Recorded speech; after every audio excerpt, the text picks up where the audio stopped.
Хүнсгний дотор талын төсгөл хэсэгт 2 гарын 7 ургаар давна.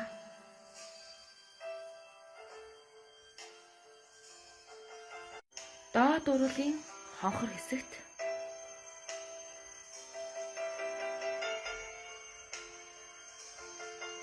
урын угуулцны гатан хэсэгт буюу хос цэгт 2 гараараа давна.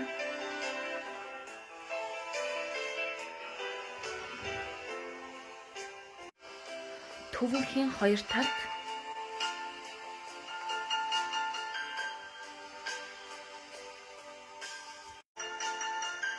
игэмний дээд хонхор хос цэг.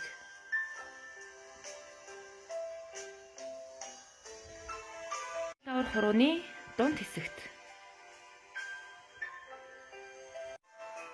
чихний арын төвгөр бүхлэг ургацэг дээр буюу хос цэг. Шилний хонхрын 2 тал хос цэг.